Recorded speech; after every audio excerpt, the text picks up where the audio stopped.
Chief of army staff भी आए और उन्होंने भी ये कहा कि कॉन्स्टिट्यूशन जो है वो पैरामाउंट है। उन्होंने भी ये कहा कि ये जगह जो है जिसको पार्लियामेंट कहते हैं वो इलेक्टेड रिप्रेजेंटेटिव्स से होनी चाहिए, ये जगह इलेक्टेड रिप्रेजेंटेटिव्स की है।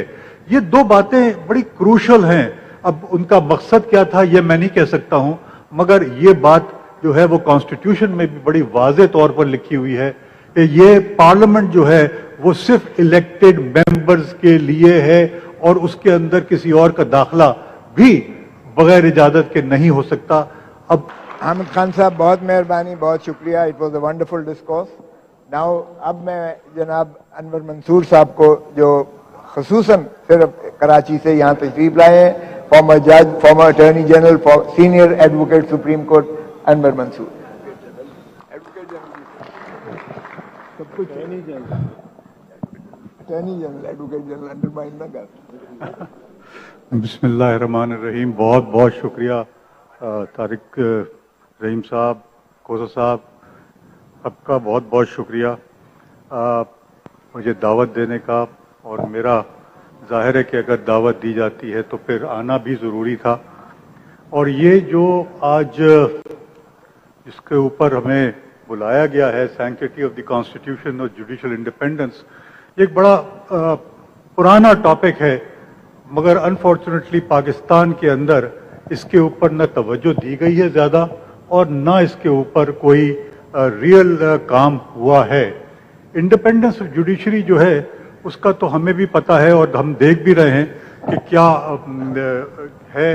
कानून के अंदर, कॉन्स्टिट्यूशन के अंदर बड़े वाज़ेह तौर पर लिखा हुआ है to protect the independence of judiciary, और वो कॉन्स्टिट्यूशनल प्रोविजन जो है उसको शायद हमने कभी गौर से देखा ही नहीं। और सैंक्टिटी की अगर हम बात करते हैं कॉन्स्टिट्यूशन की, तो मैं सिर्फ एक दो चीज़ें मैं कहूँगा, ज़्यादा मैं लंबा नहीं बोलूँगा। अगर हम प्रियम्बल पढ़ें तो उसके अंदर दो चीज़ें बड़ी वाज़ेह तौर पर लिखी हुई हैं प्रियम्बल के अंदर। और प्रियम्बल ऑफ द कॉन्स्टिट्यूशन ये कहता है कि सॉवरेंटी जो है वो अल्लाह ताला की है और स्टेट जो है वो अपने इलेक्टेड रिप्रेजेंटेटिव्स के ज़रिए हुकूमत करती है। डेमोक्रेटिक इंस्टीट्यूशंस को बचाया जाना है। ये तीन चीज़ें बड़ी वाज़ेह तौर पर प्रियम्बल के अंदर लिखी हैं। और फिर आखिर में लिखते हैं, and we give to ourselves this constitution. We give to ourselves this constitution के माने ये हैं कि हम अपने आप को पाबंद कर रहे हैं, जो कुछ भी इस कॉन्स्टिट्यूशन में लिखा हुआ है हम उसका कॉन्ट्रैक्चुअल हमारी ऑब्लिगेशन है कि हम हर वो बात जो इस कॉन्स्टिट्यूशन में लिखी हुई है उस पे हम कारबंद रहें। और कारबंद ही नहीं रहें बल्कि हम इस पे कोशिश करें कि जितनी हद हो सकती है हम इसके ऊपर बचाने की कोशिश करें इस कॉन्स्टिट्यूशन को, ताकि इस मुल्क का निज़ाम जो है, जो इस चलाया जा रहा है, वो इस मुल्क का निज़ाम सही तरीके से चल सके। जब इसके आगे हम चलते हैं, मैं बहुत सारी बातें जो हैं जो मैं शायद कहना भी चाह रहा था, मगर हामिद साहब ने बहुत खूबसूरती से वो बातें कर दी हैं, तो मैं रिपीट करना मुनासिब तो नहीं है। मगर मैं ये ज़रूर कहना चाहूँगा कि सुप्रीम कोर्ट ऑफ पाकिस्तान जो है कि ऐसा इंस्टीट्यूशन है जिसके अंदर के जिसके ऊपर इनफैक्ट हमारा सबका भरोसा रहता था, हमारा एक कॉन्फिडेंस था। एक बात ऐसी होती थी कि जब सुप्रीम कोर्ट कोई फैसला करती थी तो उस पर मनोहन अमल दरामद कर दिया जाता था, चाहे वो गलत हो। बहुत सुप्रीम कोर्ट के जजमेंट ऐसा नहीं है कि सब सही हो, मगर अमल दरामद पे कभी भी उस पर वो नहीं किया गया। अनफॉर्चुनेटली अब जो एक नई चीज डेवलप हुई है वो ये है कि सुप्रीम कोर्ट को डायरेक्ट कन्फ्लिक्ट में लेके आया जा रहा है। और वो कन्फ्लिक्ट जो लेके आ रहे हैं सुप्रीम कोर्ट के अंदर, वो उससे एक इतनी मेजर दरार पड़ी है इंस्टीट्यूशंस के दरमियान। अभी रिसेंटली हमने देखा कि पार्लियामेंट के अंदर चीफ ऑफ आर्मी स्टाफ भी आए और उन्होंने भी ये कहा कि कॉन्स्टिट्यूशन जो है वो पैरामाउंट है। उन्होंने भी ये कहा कि ये जगह जो है जिसको पार्लियामेंट कहते हैं वो इलेक्टेड रिप्रेजेंटेटिव्स से होनी चाहिए, ये जगह इलेक्टेड रिप्रेजेंटेटिव्स की है।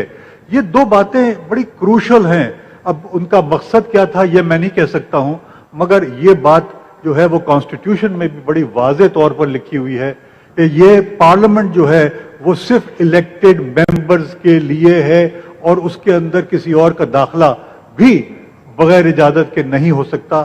اب اگر اس میں ہم نے ابھی ریسنٹلی دیکھا ہے جو ججمنٹس آئے ہیں جس میں کہ الیکٹڈ ممبرز کو دوبارہ جانے کو کہا گیا, ان کو بھی منع کر دیا گیا اور ان کو یہ کہا جا رہا ہے کہ آپ نہیں جا سکتے ڈسپائٹ دی فیکٹ کہ کورٹس نے وہ نوٹیفیکیشنز کو سیٹ اسائڈ کر دیا ہے. یہ ایک دراڑ ہی نہیں بلکہ یہ ایک کنفلکٹ سچویشن کریٹ کی جا رہی ہے اور وہ کنفلکٹ سچویشن جو ہے اس کو ختم کرنا بہت ضروری ہے. اس کے لیے میں یہ ضرور کہوں گا جو کہ عابد صاحب نے بھی کہا اور جو کہ حامد صاحب نے بھی کہا کہ سپریم کورٹ کے اندر ایک کنسنسس پیدا کرنا پڑے گا جو وکلا کر سکتے ہیں, جو سینئر وکلا جو ہمارے اعتزاز صاحب ہیں, آئی تھنک ان سے اچھے کھوسا صاحب ہیں, طارق رحیم صاحب ہیں اور بہت سارے ہمارے دوست ہیں, حامد صاحب ہیں. یہ جا کر آئی ایم شیور کہ اگر یہ جا کر بات کریں تو ایک نہ کوئی کنسنسس پیدا ہو سکتا ہے. اور میری دعا یہ ہے کہ یہ باتیں ہمارے سپریم کورٹ بھی سمجھے اور اس کے اندر آپس میں ایک جو دراڑ آ گئی ہے اس کو ختم کیا جائے. بہت بہت